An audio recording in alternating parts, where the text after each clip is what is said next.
हमारे श्री गोवर्धन नाथ श्रीनाथ जी आज नाथद द्वार में विराजते हैं उदयपुर के पास। दो कारण हैं, पहली तो भक्तिमती मीराबाई और दूसरी अजब कुमारी।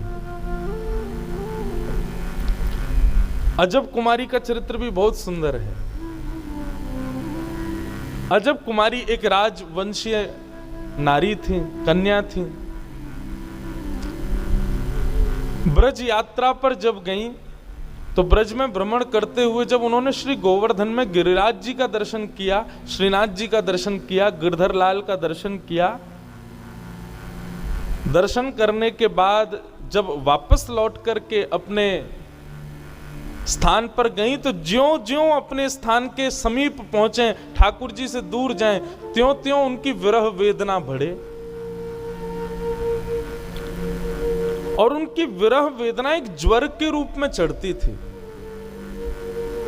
वैद्य आते, बड़े बड़े हकीम आते, लेकिन कोई भी अपनी औषधि से उनके ज्वर को ठीक ना कर पाता।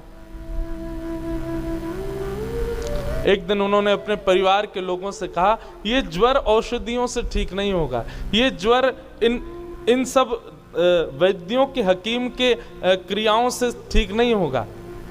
बोले कैसे ठीक होगा? बोले जब तक मेरे गिरधर लाल मेरे सामने नहीं आएंगे, जब तक मुझे वो दिखेंगे नहीं, तब तक ये ज्वर ठीक नहीं होगा।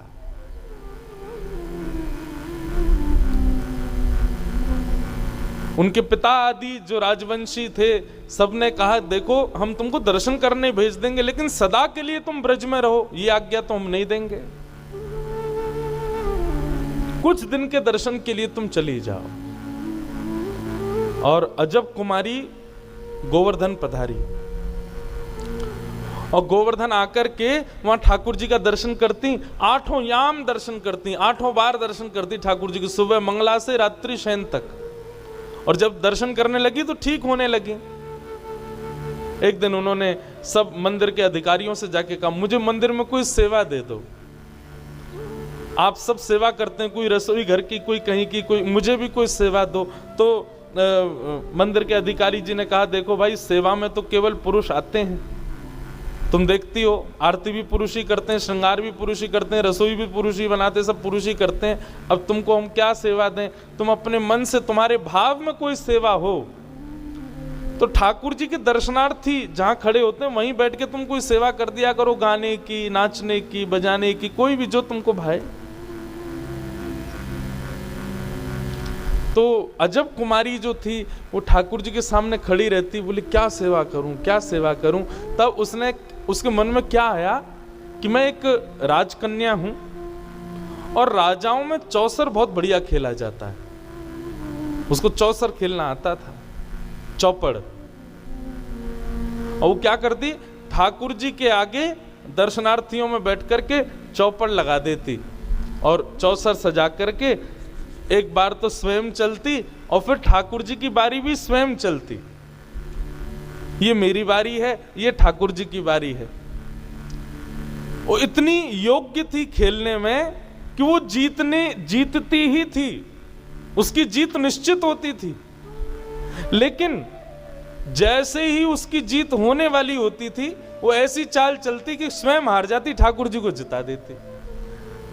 और जैसे ही ठाकुर जी को जिताती, ठाकुर जी को जैसे सामने देखती, सामने बैठे गिरधर लाल की दतुइयां दिखने लग जाती, प्रसन्न हो जाते ठाकुर जी, इतने खुश हो जाते। और वो ये दृश्य देख के कि लाल जी के दांत दिख रहे हैं, दंतावली दिख रही है, खूब रोती। और रोज का उसका यही नियम कि अलग अलग ढंग से ठाकुर जी के संग चौसर खेलती और चौसर खेलते खेलते जैसी जीतने वाली होती, जब जीतने वाली होती थी तब बीच में ठाकुर जी को जब देखती तो श्रीनाथ जी के पसीने आ जाते थे। बोले अब मैं हार जाऊंगा, अब मेरी हार एवे वाली है, ये तो जीत रही है। और जैसे ही हारने वाले होते थे ठाकुर जी, सो नीची नजर करके ऐसी चाल चलती कि स्वयं हार जाती, उनको जिता देती। ठाकुर जी प्रसन्न हो जाते। ये दृश्य कुछ और भी वैष्णवों ने देखा कि अजब कुमारी जब ठाकुर जी के सामने चौसर खेलती है, ठाकुर जी की दंतावली का दर्शन होता है। 1 2 3 4 5 दिन हो गए। अब अजब कुमारी के घर के लोग कहने लगे वापस चलो वापस चलो। अजब कुमारी बोली एक खेल और खेल ले तो। आज पुनः खेल खेला, इतना टक्कर का खेल हुआ कि महाराज कौन जीते कौन जीते। जैसे ही अजब कुमारी ने चाल चली तो अजब कुमारी की अगली चाल पर जीत घोषित होनी थी, और जीत होते होते होते होते जैसे ही उसने चाल चली ठाकुर जी को जिताने की, ठाकुर जी को जैसे जिताया, आज ठाकुर जी फूले नहीं समाये, क्योंकि आज तो जीतने के कोई भाव ही नहीं था। आज तो ठाकुर जी को पक्का था मैं हार जाऊंगा, लेकिन आज फिर अजब कुमारी ने जैसे जिताया तो आज ठाकुर जी हंसे नहीं, अजब कुमारी के सामने प्रकट ही हो गए। और प्रकट हो गए, अजब कुमारी को हृदय से लगा लिया, हृदय से लगा करके ठाकुर जी लिपट गए अजब कुमारी से, और लिपट करके बोले मैं तुमसे बहुत प्रसन्न हूं, मुझे बहुत अच्छा लगता है तुम आकर के मेरे साथ खेलती हो, बताओ तुम्हें क्या चाहिए। अजब कुमारी ने कहा जो मांगूंगी सो दोगे, वो तुम मांगने में देरी करोगी, मैं देने में देरी नहीं करूंगा। बस यही भाव जान करके अपने हाथ में ठाकुर जी का हाथ लिया और कहा वचन दीजिए कि आप मेवाड़ में विराजेंगे, ताकि मैं रोज आपका दर्शन कर सकूं, मैं आपसे दूर नहीं रह पाऊंगी।